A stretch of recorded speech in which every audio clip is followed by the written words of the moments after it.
손으로 보답할 수 없는 그 사랑 주님께 영광 할렐루야. 형제 자매 모두 함께 모여 찬송해 주님께 영광 할렐루야. 하나님의 자녀여 그의 찬송 부르며 밝고 거룩한 길로 기쁨으로 나아가 주의 보좌 앞으로 속히 들어가겠네. 주님께 영광 할렐루야. 우리 반인 주님 은혜 한량 없도다. 주님께 영광 할렐루야. 기쁜 찬송 부르면서 천국 가겠네. 주님께 영광 할렐루야. 하나님의 자녀여 그의 찬송 부르며 밝고 거룩한 길로 기쁨으로 나아가 주의 보좌 앞으로 속히 들어가겠네. 주님께 영광 할렐루야. 잠시 후에 우리 모두 주를 보겠네. 주님께 영광 할렐루야. 영광스러운 보좌 위에 거룩하신 주 주님께 영광 할렐루야. 하나님의 자녀여 그의 찬송 부르며 밝고 거룩한 길로 기쁨으로 나아가 주의 보좌 앞으로 속히 들어가겠네. 주님께 영광 할렐루야.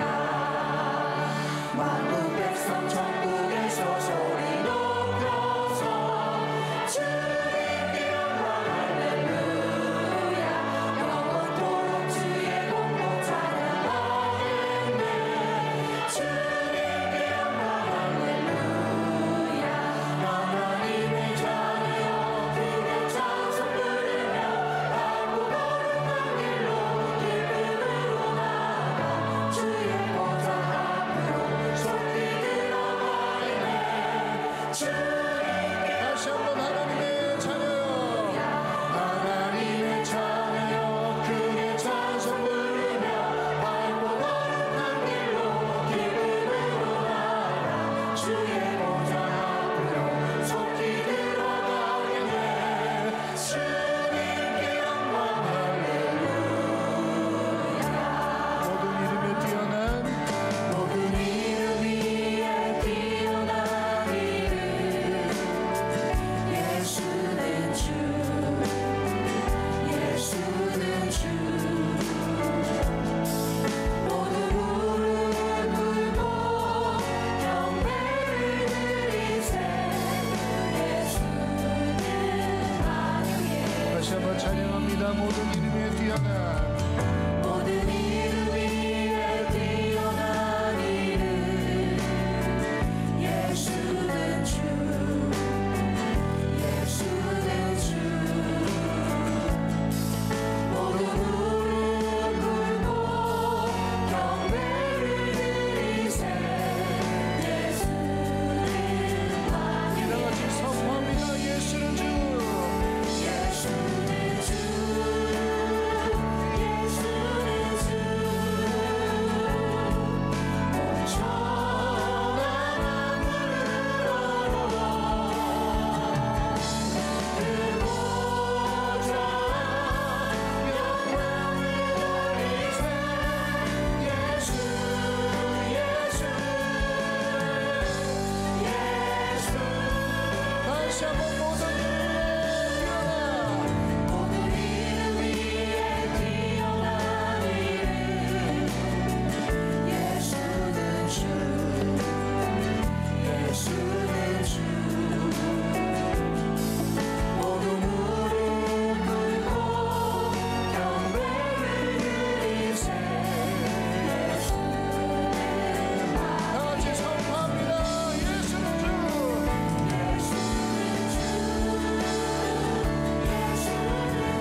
전능하사 천지를 만드신 하나님 아버지를 내가 믿사오며 그 외아들 우리 주 예수 그리스도를 믿사오니 이는 성령으로 잉태하사 동정녀 마리아에게 나시고 본디오 빌라도에게 고난을 받으사 십자가에 못 박혀 죽으시고 장사한 지 사흘 만에 죽은 자 가운데서 다시 살아나시며 하늘에 오르사 전능하신 하나님 우편에 앉아 계시다가 저리로서 산자와 죽은 자를 심판하러 오시리라.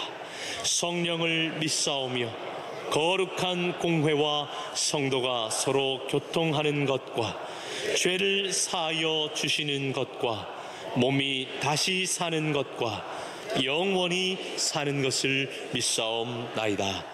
구약성경 창세기 4장 1절에서 6절 말씀입니다. 창세기 4장 1절에서 6절 구약성경 사면에 있는 말씀입니다. 창세기 4장 1절에서 6절 말씀 제가 봉독하겠습니다. 아담이 그의 아내 하와와 동침하매 하와가 임신하여 가인을 낳고 이르되 내가 여호와로 말미암아 등남하였다 하니라. 그가 또 가인의 아우 아벨을 낳았는데 아벨은 양치는 자였고 가인은 농사하는 자였더라. 세월이 지난 후에 가인은 땅의 소산으로 제물을 삼아 여호와께 드렸고 아벨은 자기도 양의 첫 새끼와 그 기름으로 드렸더니 여호와께서 아벨과 그의 제물은 받으셨으나 가인과 그의 제물은 받지 아니하신지라. 가인이 몹시 분하여 안색이 변하니 여호와께서 가인에게 이르시되 내가 분하여 함은 어찌 됨이며 안색이 변함은 어찌 됨이냐. 아멘.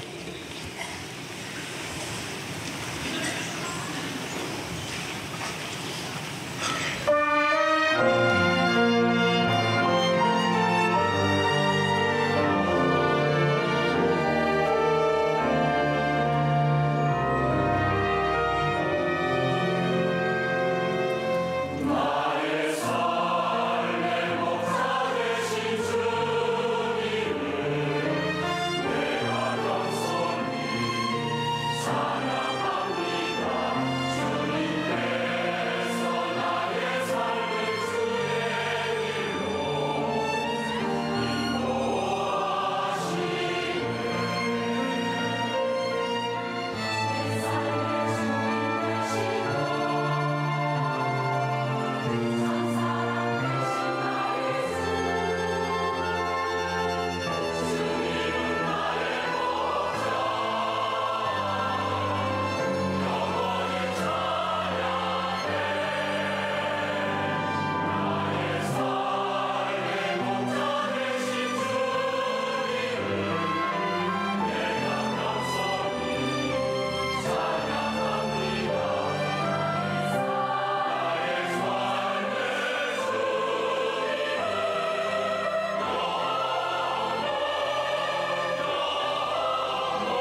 자, 우리 이제 3장을 꽤 오랜 주일날 3장을 창세기 3장을 살펴봤고요. 이제 4장으로 넘어갑니다.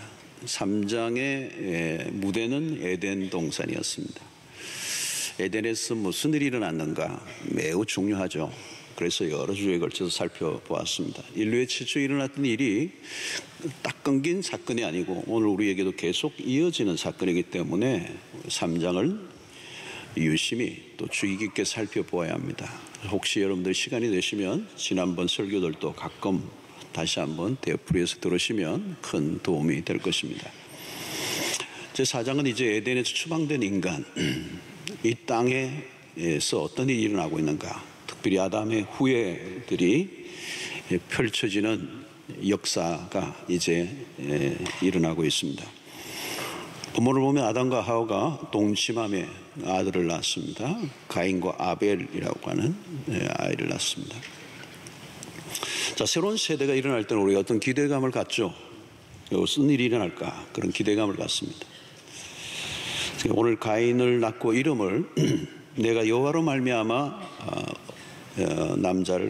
아들을 얻었다. 이제 그런 뜻으로 이름을 이제 가인이라. 그 가인의 이름의 뜻이 여호와로 말미암았다. 그런 뜻입니다. 그렇습니다. 여러분 죄를 짓고 범죄에 타락했지만 하나님의 은혜와 긍휼은 계속되어서 아담과 하와에게 자녀를 허락하시고 가인과 아벨을 허락하셨습니다. 자, 그럼 오늘 이 본문의 핵심은 주 스토리는 예배에 관련된 이야기입니다. 가인과 아벨이 하나님께 예배를 드리는 예배의 장면입니다. 인류의 최초에 무엇이 있었는가? 예배가 있었다는 거죠. 인간이 타락하고 죄를 짓고 추방되었음에도 불구하고 하나님을 예배하는 자들이 되었습니다. 자, 이 예배는 하나님이 인간을 창조하신 목적이죠. 우리의 존재 이유. 그래서 여러분 우리는 모두가 예배하도록 지음을 받았습니다. 그리고 예배를 드릴 때 우리는 인간다워지는 겁니다. 예배를 드릴 때 우리는 우리를 확인할 수가 있어요.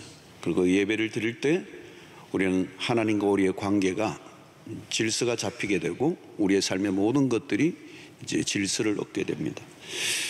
자, 이 예배는 간단한 주제가 아닙니다. 인간의 핵심적인 주제예요. 예배에서 모든 것이 갈라집니다.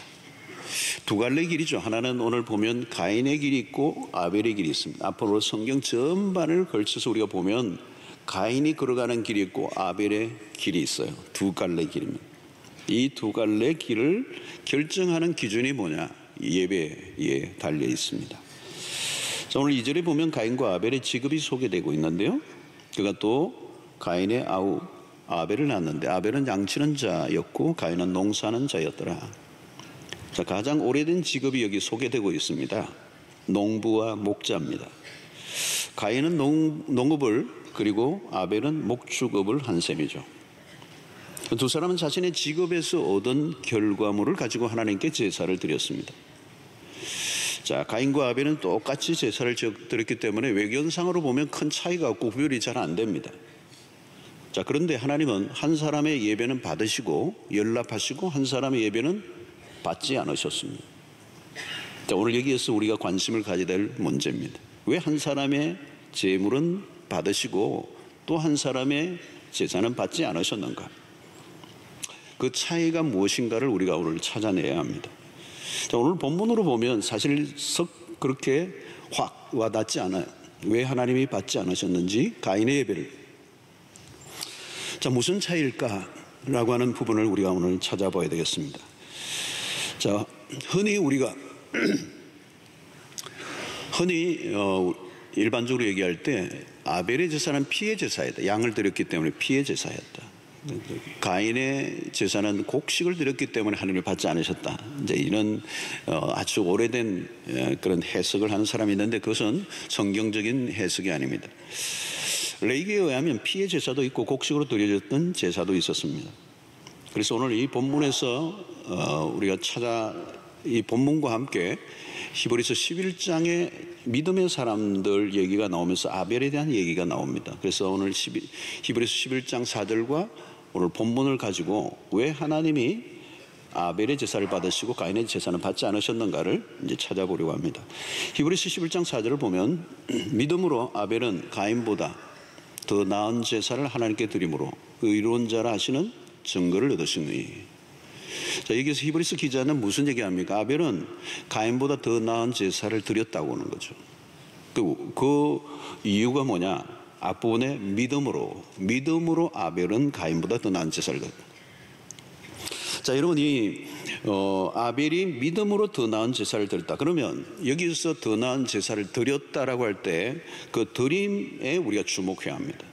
무엇을 드렸느냐? 무엇을 드렸기 때문에 믿음으로 드렸다고 얘기하는가? 여러분, 제사에서 핵심이 뭐냐면 제사에서 핵심은 드림입니다. 드리는 것. 희생의 제물이죠. 그래서 제물을 드린다라고 얘기할 때 반드시 제사에는 제물이 있어야 됩니다. 그리고 제물은 언제나 희생의 제물이에요. 희생의 의미가 들어요. 희생이 없는 제물은 제물이 될 수가 없어요.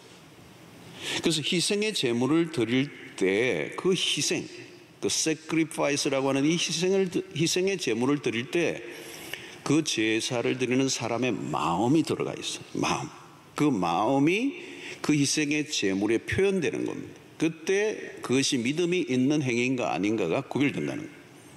그래서 여기서 중요한 것은 제물 그 자체보다 제물을 드리는 사람의 마음이 믿음의 표현이 되어야 된다는 거예요.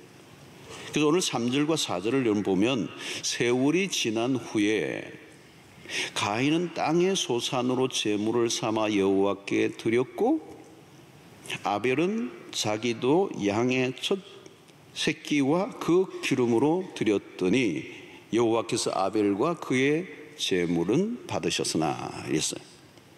그러니까 가인은 땅의 소산으로 제물을 드렸다. 그 외에는 다른 설명이 붙지 않았습니다. 그냥 드렸다는 거예요. 제물을 드렸는 거예요. 자, 그런데 아벨에 대해서는 성경이 오늘 본문에 좀 다르게 표현을 하는 겁니다. 뭐죠? 양의 첫 새끼와 그 기름으로 드렸다. 이것은 가인에게는 붙지 않은 서술입니다. 자, 양의 첫 새끼는 무엇을 의미할까요? 첫 새끼는 아벨이 특별하게 구별을 했다는 겁니다. 첫 번째 새끼를 드리려고 하면 구분을 해야 되잖아요. 그죠? 첫 번째 난 이 양의 새끼를 구별해서 잘 눈여겨보는 거죠. 잘 키우고.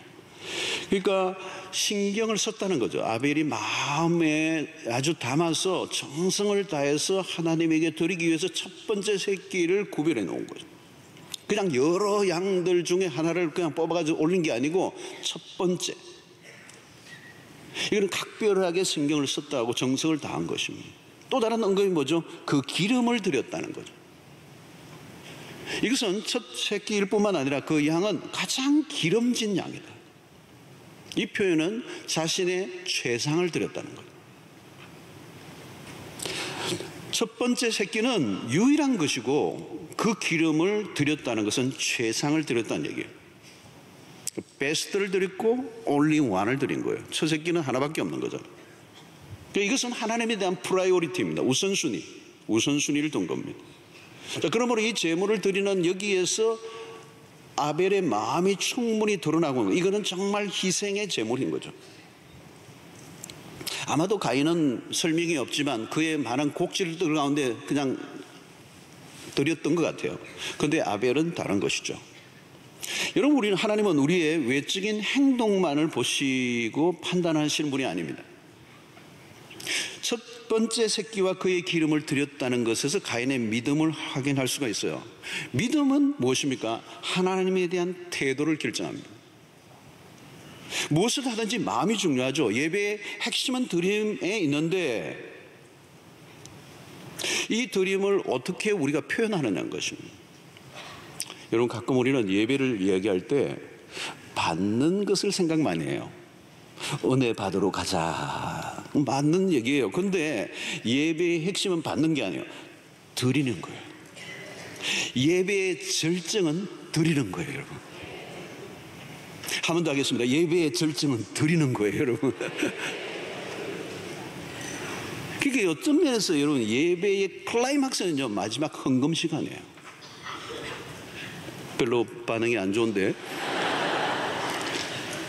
예배의 원론적인 얘기예요. 여러분, 우리의 몸과 마음과 시간과 물질을 드리는 게 예배예요. 받는 것은 부수적인 겁니다. 부수적인 거예요. 온전히 우리가 예배를 하나님 앞에 드려질 때 오는 어떤 것이 있을 수 있어요. 그런데 그 모든 것이 무엇으로 표현되냐? 믿음으로 표현된다는 거예요. 믿음은 드림에서 나타나는 거죠. 어떻게 무엇을 얼마나, 그게 믿음을 그걸로 드러낸다는 거예요. 여러분, 우리가 헌금을 드릴 때도 마음이 드러나는 것입니다. 주님은 과부의 2렙돈을 귀하게 여기셨습니다. 왜냐하면 그의 전부를 드렸기 때문에. 사실은 여러분, 액수가 중요하지 않아요. 마음이 중요해요. 그런데 마음은 액수로 나타나죠. 여러분, 우리가 사랑을 할 때 사랑을 할 때 마음이 중요하죠, 사실은. 아내에게 사랑을 나타낼 때 꼭 다이아몬드 반지를 할 필요는 없어요. 마음이 중요해요. 그런데 사랑을 드러낼 때는 무엇인가로 나타나죠. 아내의 생일을 맞을 때마다 남편이 내 마음 알지? 그리고 넘어가는 거예요. 그래, 알아요. 당신 나 사랑하는. 근데 그 다음 해도 당신 내 마음 알지 하고 넘어가면 약간 그 마음 모를 수 있어요. 남편이 아침에 나갈 때 식사 이렇게 반찬을 준비하지 않고 밥을 준비하지 않고 일어나가지고 여보 내 마음 내가 당신을 향한 마음 알지? 내가 오늘 아침 막 그냥 임금상 차려 주고 싶은 마음 알지? 그러고 자는 거예요. 그러면 그건 정말 그 마음은 무엇으로 표현되죠, 그죠? 왜 제사에서 믿음이 중요한가? 희생의 제물을 드려야 되기 때문에. 아벨은 자신에게 있는 최상을 올렸습니다. 잠언 3장 9절 이런 말씀이 있습니다. 내 제물과 내 소산물의 처음 익은 열매로 여호와를 공경하라. 여러분, 오늘 우리도 마찬가지 예배를 드리는데 우리의 최상을 표현해야 합니다. 예배도 마찬가지죠. 볼일 보고 다 보고 시간 다 쓰고 오늘 좀 남아서 교회 한번 예배 가볼까? 그건 예배가 아니죠. 만사를 제껴두고 하나님에게 예배를 드리는 시간을 구별하고 드려야 정상인 것이죠. 예배는 자선이 아니라 최우선이어야 한다는 거죠. 어쩔 수 없이 조금 떼어드리는 시간이 아닙니다. 물질도 마찬가지입니다. 형편 닿는 대로 드리는 게 아니고 희생의 제사란 대가를 치르는 걸 의미하는 거예요. 부담 없이 드리는 것은 희생이 아닙니다. 때로는 주일 예배를 드리는 것 때문에 상당한 손해를 입을 수도 있지만 그럼에도 불구하고 지켜내는 것이 믿음의 행위라는 거죠. 제사를 드리는 사람은 제물을 통하여 하나님에 대한 자기의 마음을 드러내는 것입니다. 그래서 11장 4절의 하반절에 보면 이런 말씀입니다. 하나님이 그 예물에 대해 증언하셨느니라. 하나님이 뭘 보신 거예요? 그 예물. 그런데 그 예물에 아벨의 믿음이 담겨 있었다는 거예요. 아벨이 드린 그 예물에 관심을 가지셨습니다. 그는 최고의 정성과 희생으로 하나님께 드렸다는 거예요. 주일날 우리가 예배할 때 몸만 온 게 아닙니다. 마음도 왔습니다. 마음만 온 게 아닙니다. 물질도 표현됩니다. 특히 오늘날 물질은 예배의 중요한 요소죠. 마태복음 6장 21절에 예수님은 이 얘기하셨습니다. 내 보물이 있는 그곳에는 내 마음도 있느니라. 마음이 어디엔가 기울어져 있다는 거죠. 요즘 여러분 헌금 설교를 하면 예민하게 반응하는 분들이 많습니다. 왜 헌금 설교에 예민하게 반응할까요? 여러 가지 요소가 있지만 분명한 것은 그분은 돈에 애착을 갖고 있다는 뜻이에요. 다양한 논리들을 주장하지만 결국 물질을 사랑하기 때문에 다른 사람보다 예민하게 반응하는 거죠. 여러분, 하나님 우리의 마음을 보십니다. 우리의 마음의 중심에 무엇이 있는가를 아시는 거죠. 그래서 오늘 4절을 다시 한번 보면요, 아벨은 자기도 양의 첫 새끼와 그 기름으로 드렸더니 여호와께서 아벨과 그의 제물을 받으셨으나, 여기 표현을 보면 하나님은 이 받으신다라고는 이 표현은 그냥 받으신 게 아니고요, 그의 주의 깊게 바라보셨다는 거예요. 그리고 인정하다라고 하는 뜻이 있습니다. 여기서 연락하다, 이전의 역보는 연락하다인데 이 연락하다는 뜻은 주의 깊게 바라봤다는 거예요. 그 예물을 주의 깊게 바라보고 그리고 인정했다는 거예요. 그런데 여러분 오늘 4절을 다시 띄워보면 여러분 찾아보면요, 여호와께서 아벨과 그의 제물을 받으셨다 이렇게 표현합니다. 이 제물만 받으신 게 아니고 아벨과 그의 제물을 받으셨다고 그래요. 그러니까 제물이 아니고 아벨도 받으신다는 얘기예요. 그러니까 아벨과 제물은 분리되어 있지 않다는 겁니다. 그런데 5절을 보면 하나님은 가인과 그의 제물은 쳐다보지도 않으셨다는 거예요. 받지 않으셨다, 쳐다보지도 않으셨다는 거예요. 여러분, 아벨은 그의 제물을 통해 충분히 그의 믿음이 입증되었어요. 여러분, 예배는 하나님을 높이는 행위입니다. 예배의 자리에서 그 예물을 드림을 통하여 나의 섬김의 예배의 대상은 하나님 당신이십니다라고 하는 것을 드러내는 거죠. 하나님이 세상으로 인정되려고 하면 가장 귀중한 것을 드려야 마땅하다는 거죠. 그게 믿음이라는 거예요. 자, 그래서 오늘 히브리서 11장 4절 하반절에 보니까 그가 죽었으나, 이 아벨에 대한 얘기입니다. 그가 죽었으나 그 믿음으로서 지금도 말하느니라. 아벨은 형에 의해서 죽임을 당했지만 그 믿음으로 드린 제사는 오늘까지도 모든 사람들에게 메시지로 주고 있다는 거예요. 아벨의 인생에 대한 평가의 기준은 믿음입니다. 그의 생애의 핵심은 믿음이고 그 믿음을 증명해낸 것이 예배를 통하여 나타났다. 여러분, 신자는 예배로 모든 것을 말해줍니다. 그 예배 속에서 믿음이 증거된다는 거죠. 그는 아벨은 최고의 예배자였고 그는 참된 예배자로 살다가 순교를 당했어요. 그리고 하나님은 그의 인생을 받아주셨어요. 자, 그런데 오늘 가인은 어때요? 가인의 제사는 실패했습니다. 왜요? 하나님에 대한 잘못된 태도 때문에. 자, 그도 제사를 드렸습니다. 그러나 가인의 제사는 무엇인가 빠져 있어요? 가인은 믿음으로 제사를 드리지 않았다는 겁니다. 가인은 믿음으로 제사를 드리지 않았다는 이 말은 무슨 뜻일까요, 여러분? 가인은 자기의 마음대로 제사를 드렸다는 뜻입니다. 죄란 무엇입니까? 자기가 하고 싶은 대로 하는 것을 말합니다. 가인은 하나님이 원하시는 방식이 아니고 자기의 방식을 따라 예배했다는 거죠. 예배라는 형식을 떼었지만 하나님은 마음이 없었습니다. 자기가 생각하는 대로 드리고 자기 스스로 만족하는 예배. 여러분, 인본주의가 바로 그런 겁니다. 인본주의라는 인간에 의한, 인간을 위한 인간의 예배예요. 그게 하나님이 없습니다. 하나님의 관심이 가지는 것은 제물보다 예배자인데 예배 형식을 하나님이 받으시는 게 아니고 예배자에게 관심이 있는데 가인의 마음에는 제물을 드리긴 했지만, 제사를 드렸지만 하나님은 그 마음속에 없는 거예요. 자, 여러분, 가인이 자기 마음대로 되지 않자, 받아들여지지 않자 어떻게 반응했습니까? 5절을 보면 이렇게 말씀합니다. 가인과 그의 제물은 받지 아니하신지라 가인이 몹시 분하여 안색이 변하니. 분노하는 거예요. 여러분, 왜 화를 내죠, 가인이? 화를 낼 일이 아닙니다. 화를 낸다는 것은 무엇을 의미합니까? 내가 드렸으면 하나님 받으셔야지 왜 말이 많습니까? 이런 얘기예요. 내가 이 바쁜데 예배를 드렸으면 당신이 받으셔야지 안 받는다는 게 무슨 말입니까? 여러분, 이것은 일방적인 태도예요. 가인은 자신을 살펴보기는커녕 도리어 하나님에게 불만을 토해냅니다. 화를 내는 가인의 모습에서 무엇을 발견합니까? 죄성을 발견합니다. 여러분, 우리가 언제 주로 분노합니까? 내 마음대로 되지 않을 때. 화를 잘 내는 사람들의 특징을 가만히 보면요, 자기 중심적인 사람들이에요. 자기 중심대로 안 되니까 화를 내는 거거든요. 지금 가인은 매우 자기 중심적인 사람이에요. 하나님과의 관계 속에서도 자기 중심성을 포기하지 않고 하나님마저도 자기가 자기 중심으로 움직이려고 하는 것입니다.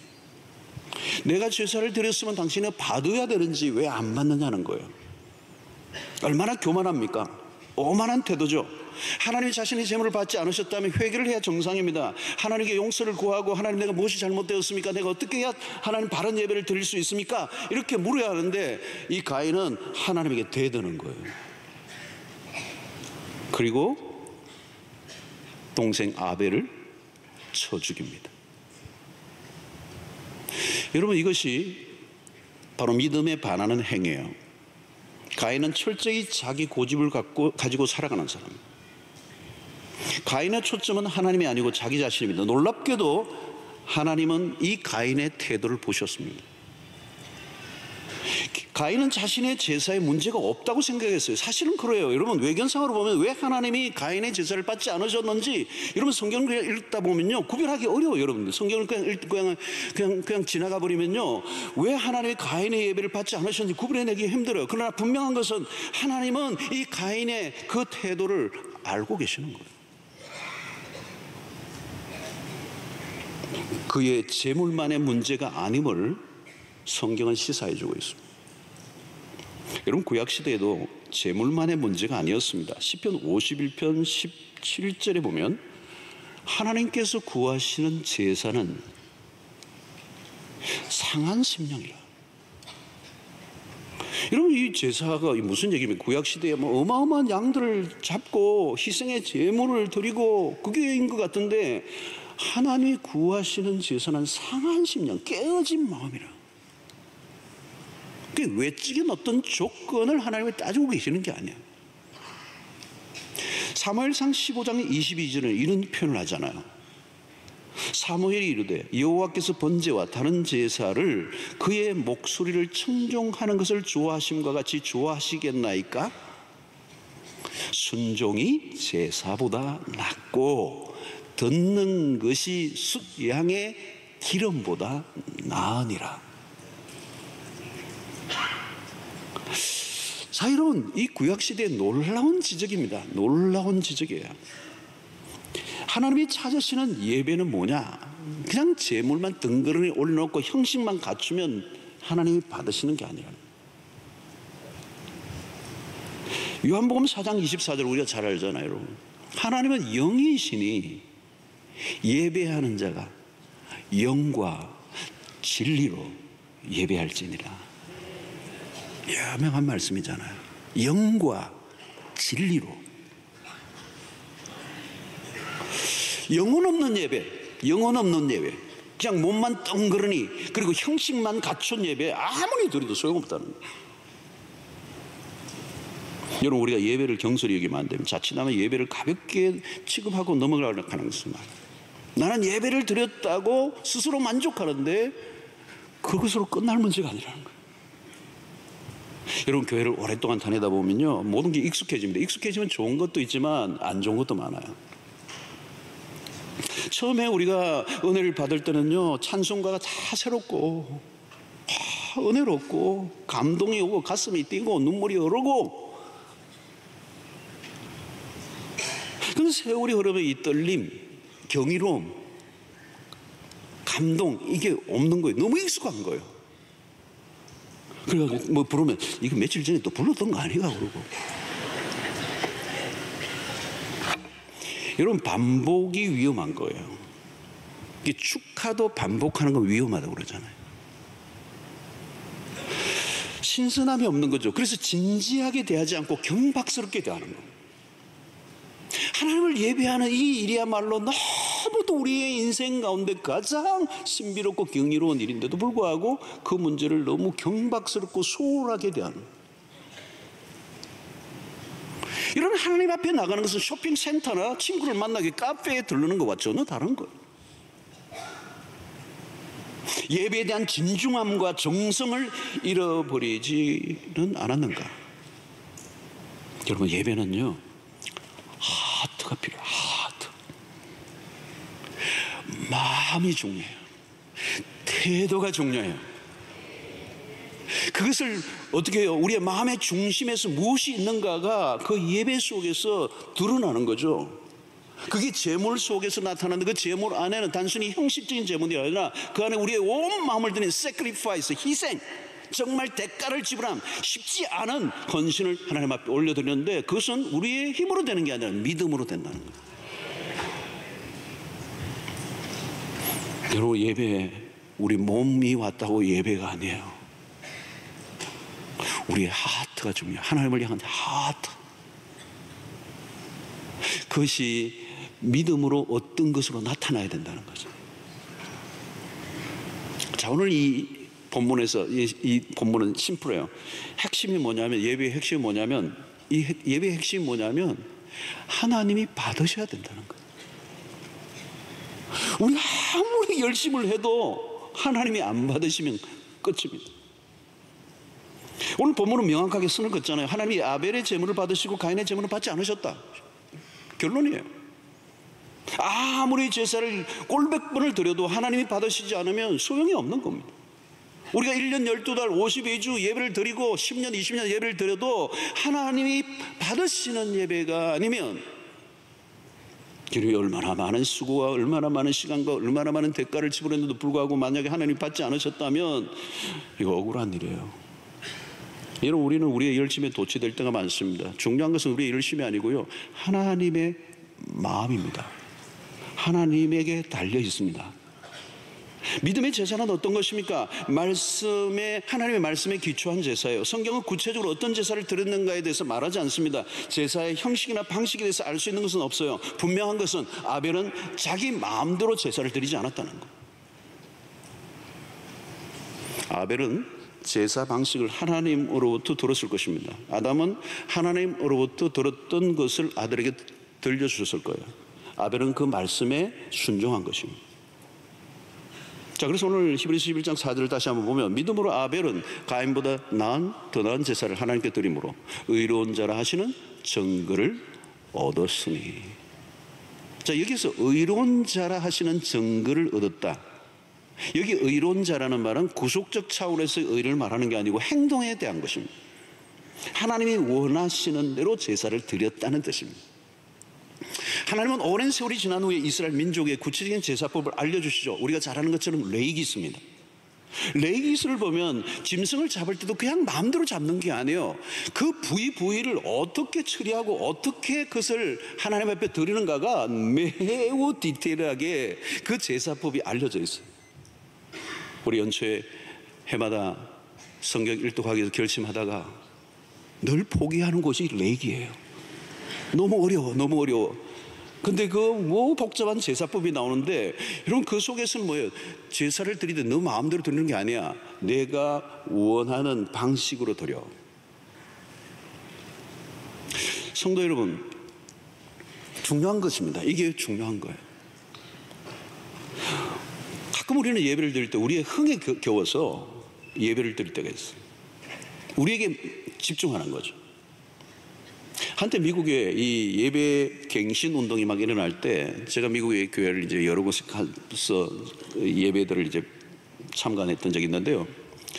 그때 그 경향 중에 하나가 뭐냐면 청중 중심의 예배들이 많았어요.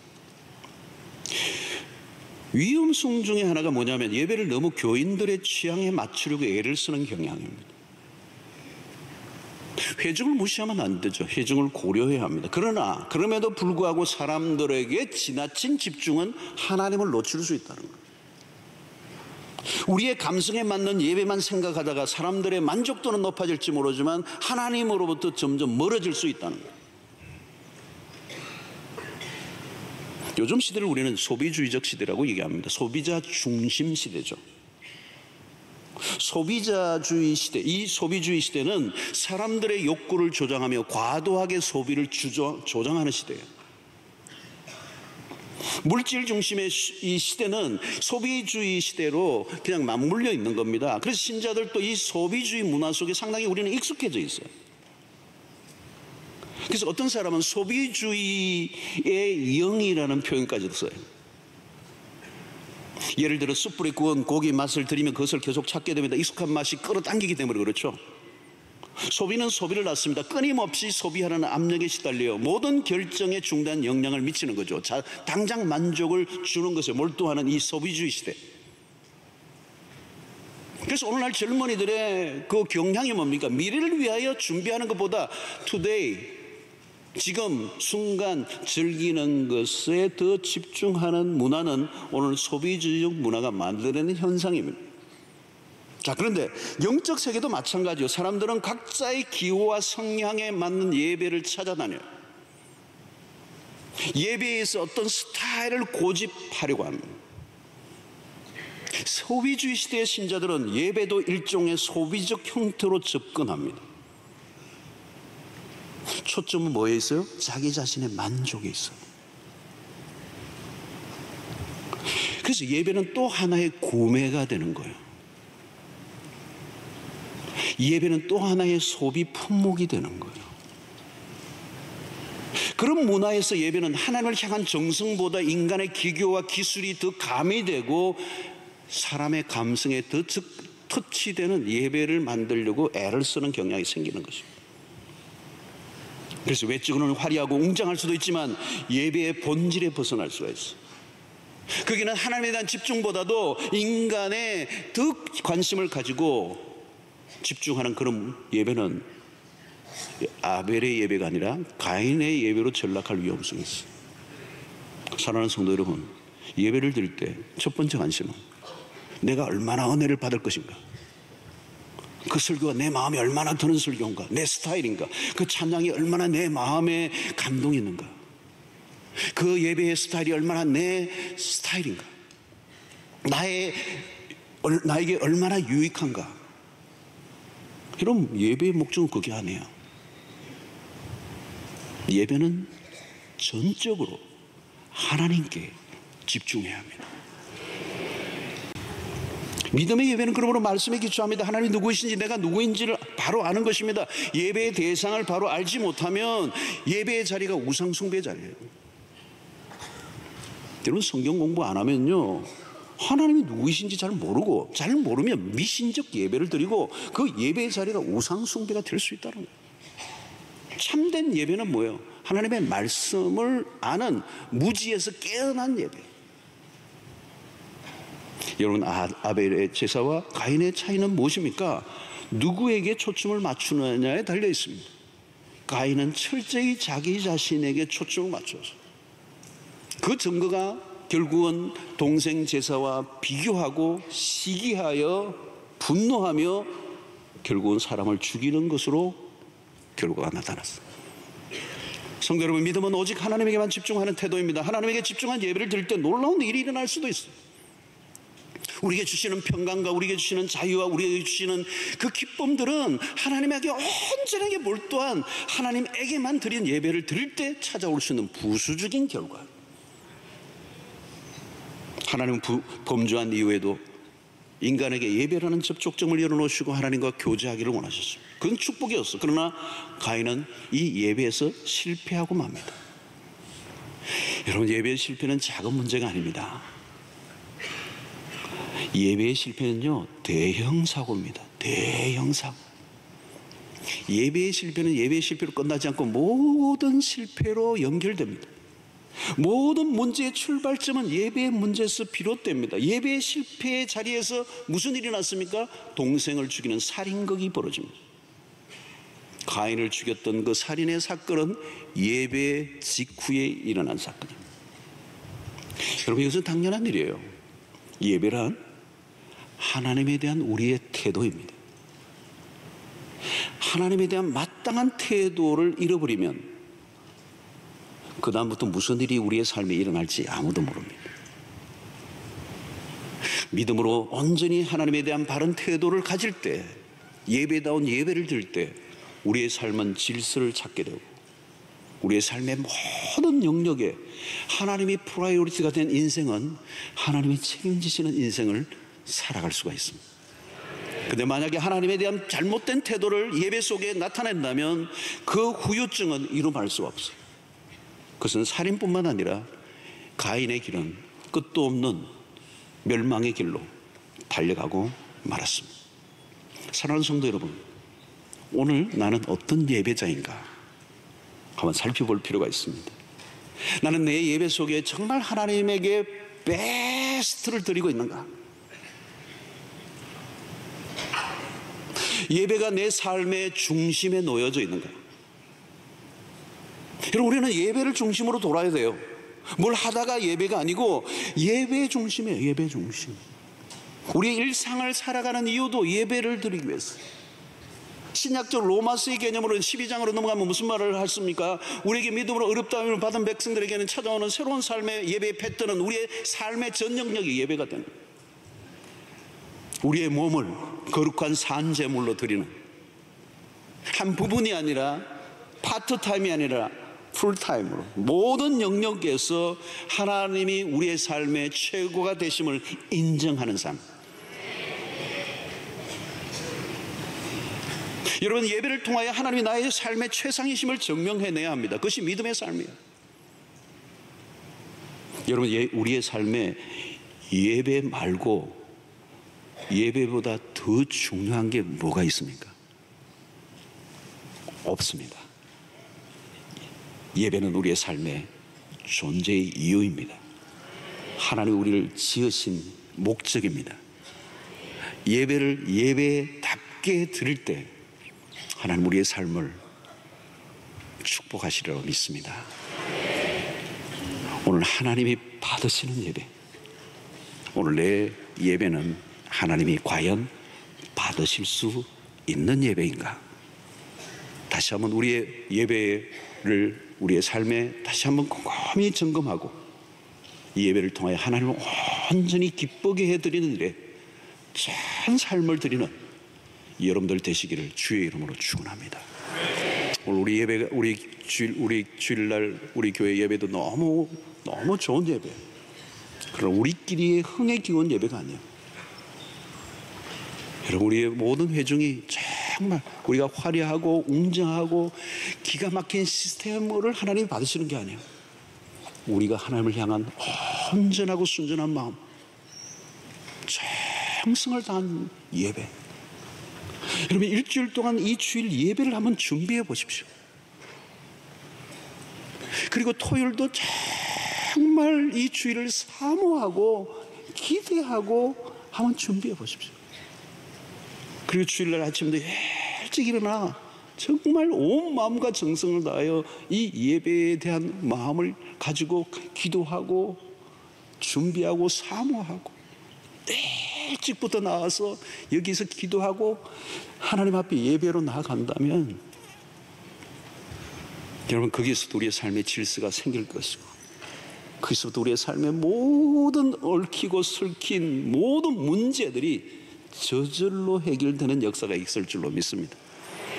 하나님과의 관계가 꼬이면요, 하나님에 대한 우리의 태도가 예배에서 온전하게 믿음으로 반응하고 나타나지 않는다면 그 다음에는 기대할 게 아무것도 없다는 거예요. 다 엉키게 된다는 거예요. 첫 출발, 인류의 최초의 에덴을 벗어난 이 인간의 역사의 출발점이 바로 예배였어요.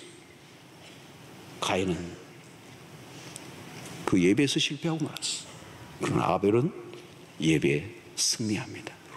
그리고 히브리서 11장에 믿음의 영웅의 자리에 우뚝 아벨이 서 있습니다. 명예의 전당. 그 아벨이 이 믿음장에 믿음의 영웅들의 대열에 서게 된 유일한 이유는 그가 예배자였기 때문에. 사랑하는 성도 여러분, 이 우리를 구원하신 그 이유, 우리를 살게 하신 그 이유, 우리 교회의 존재 이유, 모든 것은 예배입니다. 예배는 비밀이 있습니다. 예배는 신비로운 겁니다. 예배는 하나님께 주신 놀라운 선물이요 놀라운 축복입니다. 이 예배에서 승리하는 여러분들 되시기를 주의 이름으로 축원합니다. 이제는 우리 주 예수 그리스도의 놀라우신 은혜와 하나님의 크신 사랑과 성령의 교통하심이 우리 일평생 사는 동안에 온전한 예배자, 참된 예배자로 하나님 앞에 믿음의 제사를 드려감으로 하나님의 승리하는 하나님의 복된 인생을 살기로 결단한 주의 백성들 우리 지금부터 영원토록 함께 있을지어다. 아멘.